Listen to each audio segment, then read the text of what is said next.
Ken Shalom Aleichem, on est dans Sha'ar HaAnava, la porte d'être humble. Hein, comment tu as dit? Humidité. Pas l'humidité, humidité. Bezat Hashem.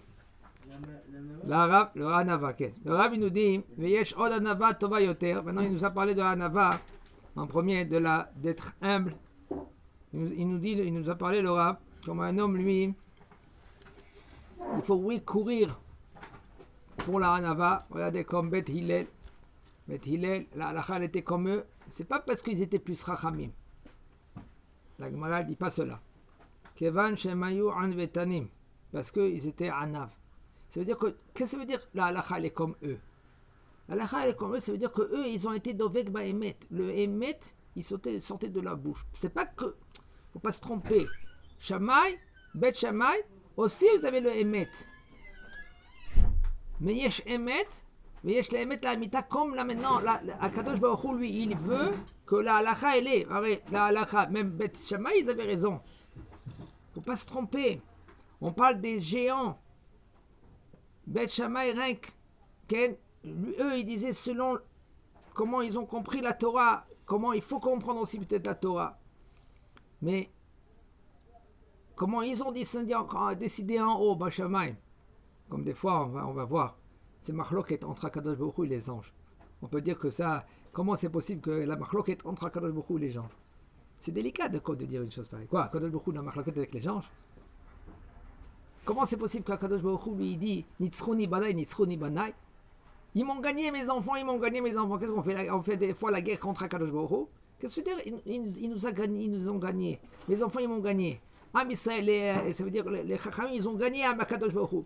On ne peut pas comprendre. On peut dire, Chazak Obor, tu peux dire des choses pareilles, mais de comprendre, on ne comprend pas. Alors, une réponse pour faire, c'est de comprendre qu'Akadosh Baruch Hu, il a donné la possibilité aux Chachamim à décider. Ça veut dire que nous, Chachamim, on parle des Chachamim, eux, ils peuvent instituer quand est-ce c'est Pessah. Comment c'est possible? Oui, il a donné aux Chachamim la possibilité de trancher, de dire aujourd'hui c'est Mekoudash, ça veut dire aujourd'hui c'est Rosh Chodesh. Demain c'est bête. Maïnaf Kamina, il sort de cela que le 15, ça sera quoi? Ça sera Pessah ou Sukkot. Et si c'est Pessah, le 15, si aujourd'hui tu n'as pas dit Mekoudash, c'est rien que demain, et en fin de compte tu t'es trompé, tu as mangé Hametz de Pessah. Comment c'est très très très puissant. Kadosh Baruch Hu, il a donné la possibilité aux Chachamim de faire le beau temps ou le mauvais temps. Ça veut dire de dire que cette femme-là elle est mariée, cette femme-là elle n'est pas mariée.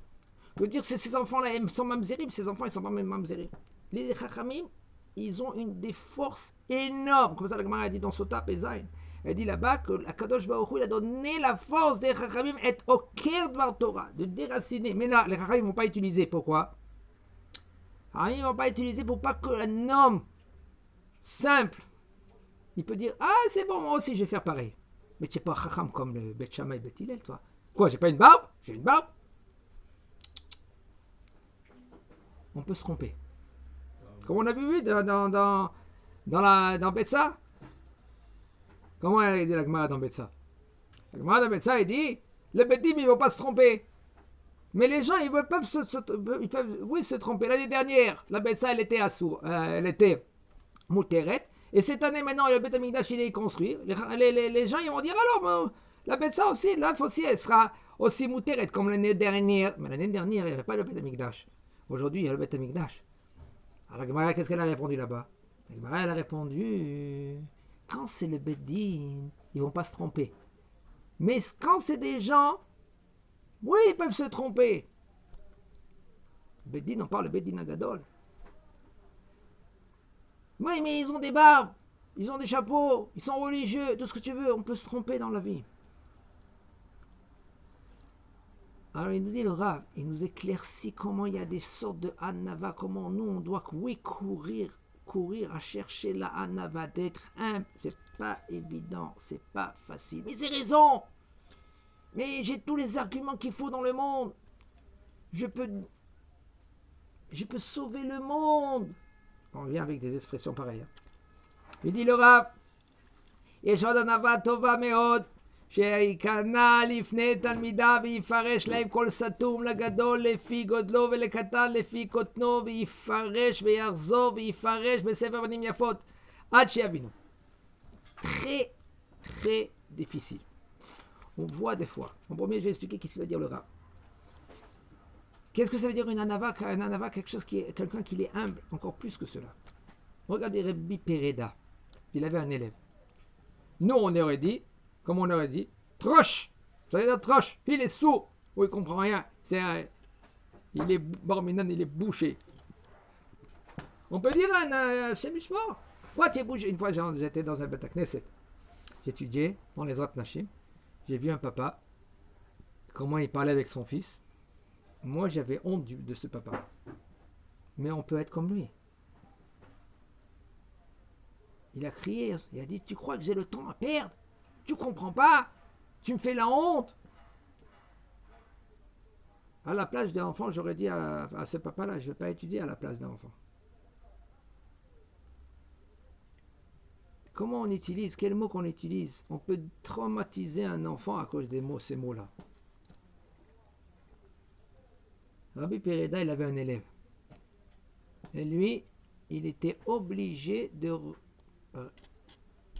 répéter le chiour pour lui 400 fois. C'est-à-dire tous les jours 400 fois. Un jour, il a dit Rabbi Pereda à cet élève, il a dit, écoute, je vais me réveiller ma fille, alors fais-moi plaisir, essaie de comprendre déjà au commencement, comme ça je peux y aller marier ma fille vite. Il m'attend tout le monde. Après 400 fois, il a dit, tu as compris? Il dit, non. Comment on n'a pas compris? J'étais occupé sur qu'est-ce que tu as dit, Rav? Que je ne voulais pas te faire attendre trop. Et j'étais bloqué là-bas. Et en fin de compte, j'ai rien compris. Qu'est-ce qu'il a fait le Rabbi Pereda? Il l'a répété encore 400 fois. Et le mariage qu'ils attendent, mal à sauter. J'ai un élève ici, je dois m'occuper de lui. Il y a une voix céleste, elle a dit, Rabbi, qu'est-ce que tu veux? Tu veux que toi tu vas vivre 400 ans? Ou Bezat Hashem, toute ta vie, elle va être Chelek Olam Haba. Il a dit, moi je veux que toute ma vie, elle est Chelek Olam Haba. Il a dit, c'est bon, tu as reçu les deux.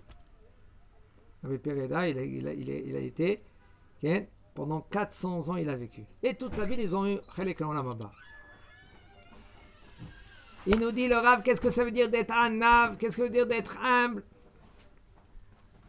Qu'il faut qu'il est soumis devant les élèves.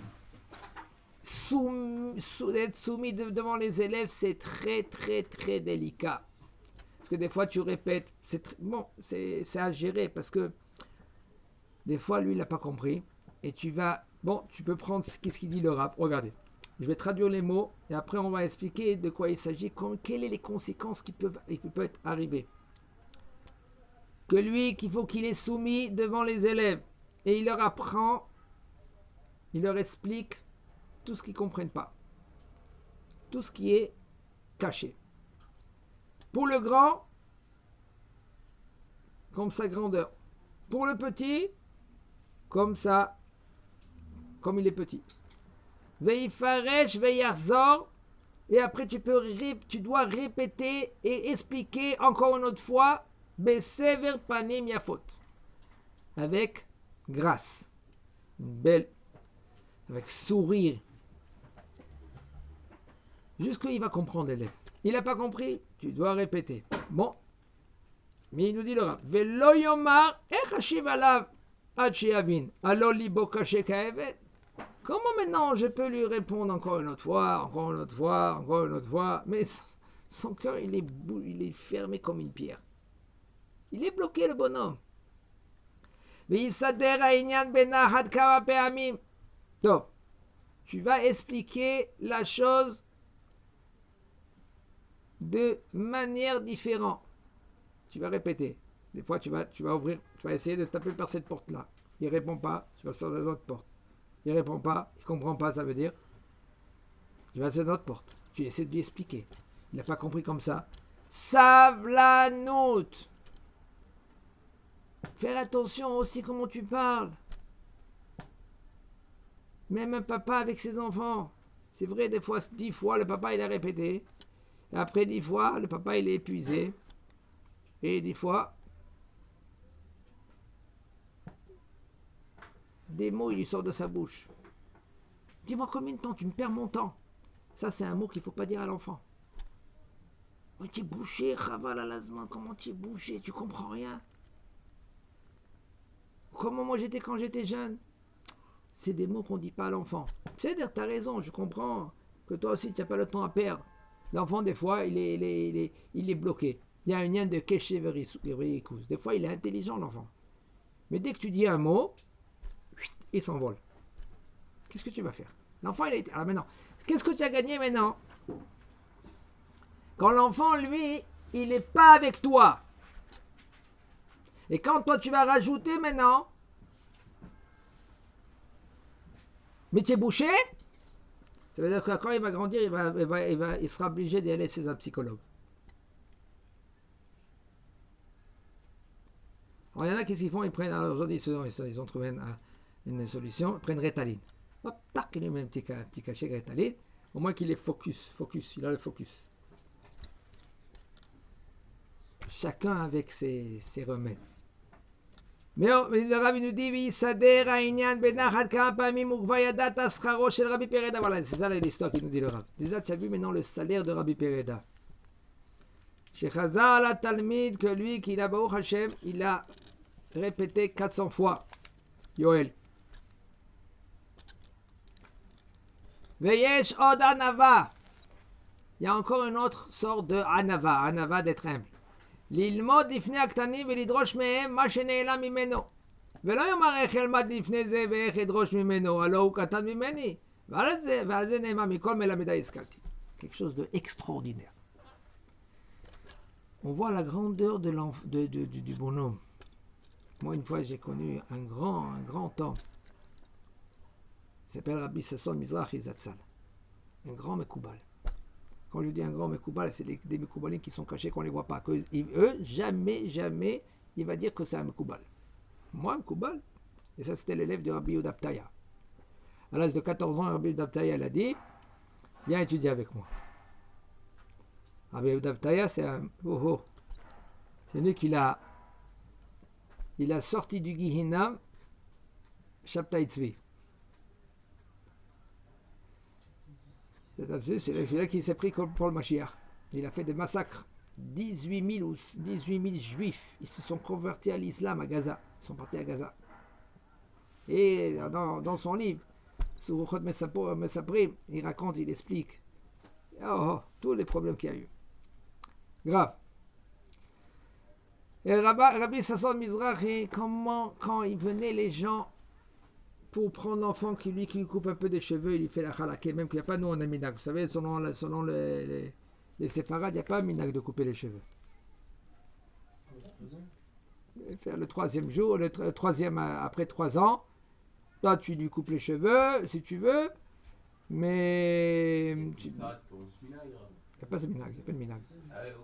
C'est les chachamim. Le fait de ça où il n'y a pas le minag de couper. Pas le minag de laisser les chachamim. Et de laisser, après 3 ans, c'est bien de laisser, pardon, c'est comme à Adam, excusez-moi, la Torah, elle dit dans Mishpatim, elle dit qu'il y a Adam et Sassadeh. L'homme, c'est comparé à l'arbre. Comme un homme, lui, comme l'arbre, lui, il a tout. Il a des branches, il a des racines, il a un tronc, il a des fleurs, des fruits. Ainsi aussi là, l'homme, pareil. Comme l'arbre, pendant 3 ans, tu n'as pas le droit de prendre ses fruits, ainsi aussi l'enfant. Tu n'as pas le droit maintenant, pendant 3 ans, de lui couper les cheveux. Et, à l'âge de 3 ans, tu lui coupes les cheveux, tu laisses les péotes. C'est comme ça, il dit le Harizal, de laisser les péotes à l'âge de 3 ans. Il n'y a pas de triomphe. Maintenant, un homme, lui, pendant toute une journée, il va se prendre des photos, il va prendre des brachot dans les rabbanim. C'est bien, mais ça dépend sur le compte de quoi. Si maintenant tu travailles, si maintenant tu travailles pas et tu étudies, Bitul Torah, sur quoi? Sur les photos. Vous faut savoir comment voir les choses.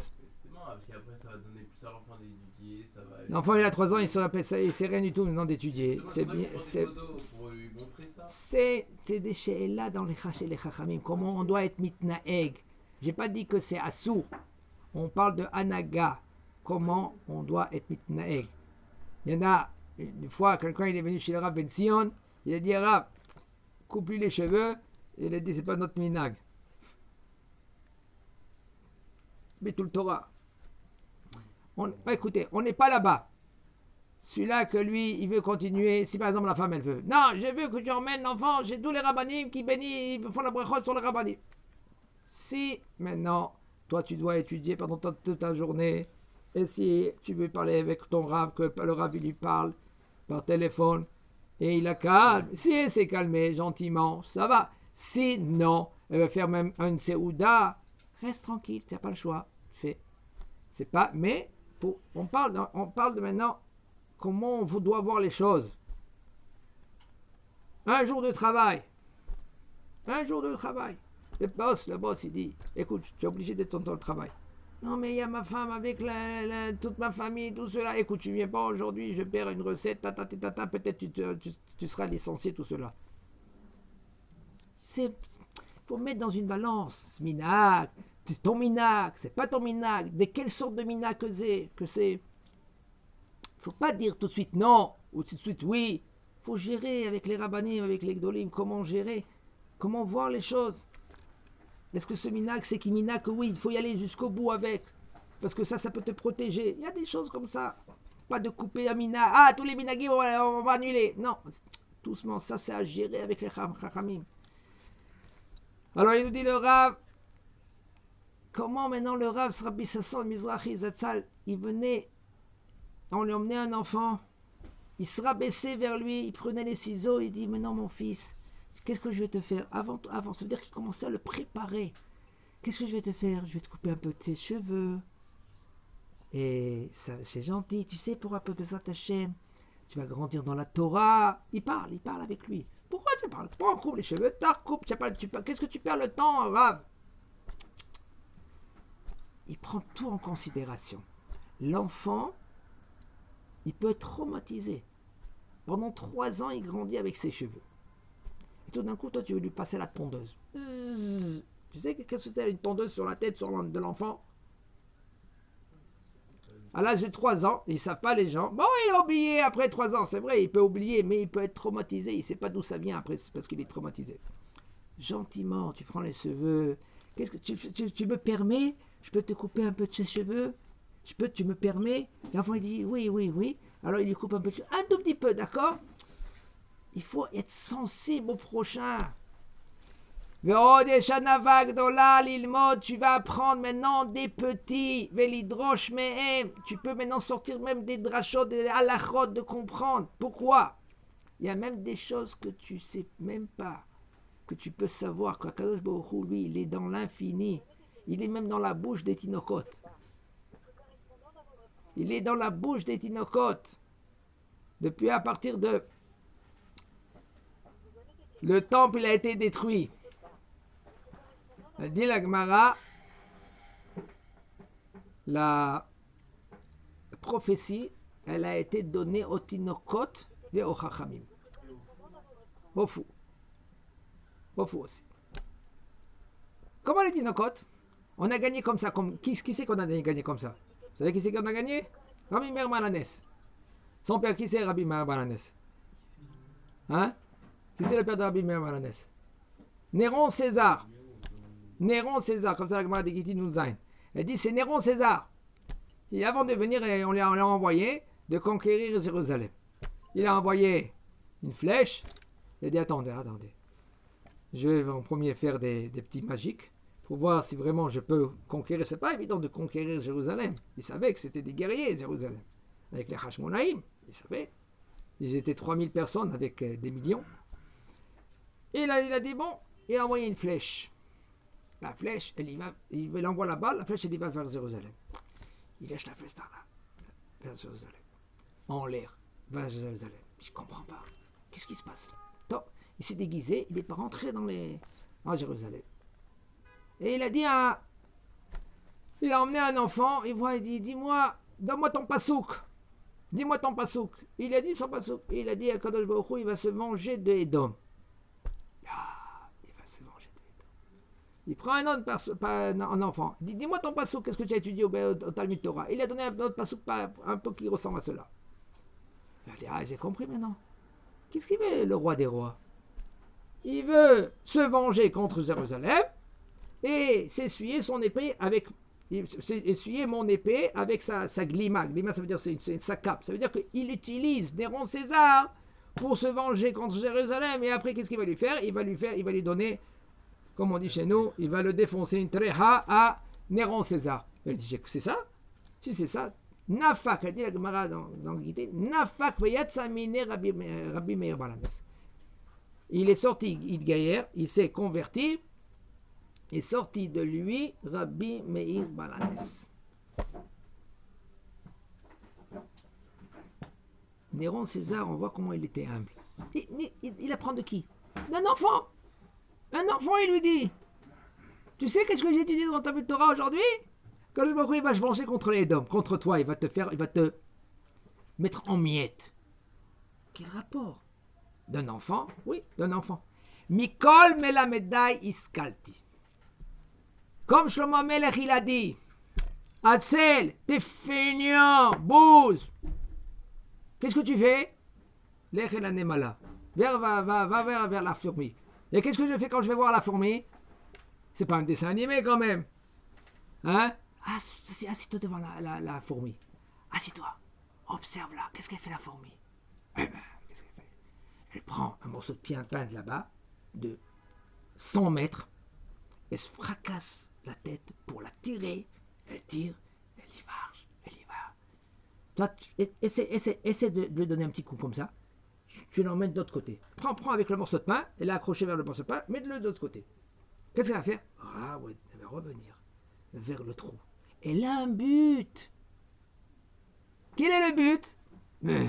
Je dois donner à la reine à manger. Combien tu vis? 6 mois. Mais tiens, au bout de 6 mois, non, c'est ça qu'elle fait toute la journée. Elle a un but.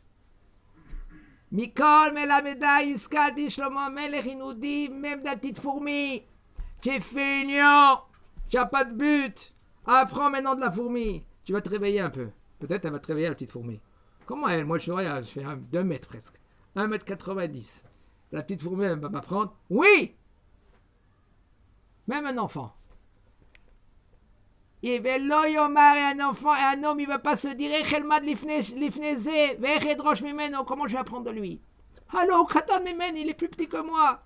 Valze neemar mikom elameda iskalti. Sur cela, c'était dit que j'apprends de tout. De tout, j'apprends. Des événements, de mes proches, des animaux. Il faut être avec un esprit ouvert, de ne pas être bloqué. Qui moi je suis? Qui moi je suis? Ah, qui toi tu sais, tu ne peux plus apprendre. Tu ne pourras pas avancer. Tu seras bloqué. Tu seras fermé. Qui c'est qui le fait toi? Toi-même. Parce que tu ne veux pas apprendre. Tu n'as pas la hanava. La hanava, ça s'acquit. D'être humble, c'est un travail. Nous tous, on doit travailler. Nous tous, on doit travailler. Même d'un enfant. Même d'une fourmi. De ne pas être cruel. De être humble. Hachem Yisakel.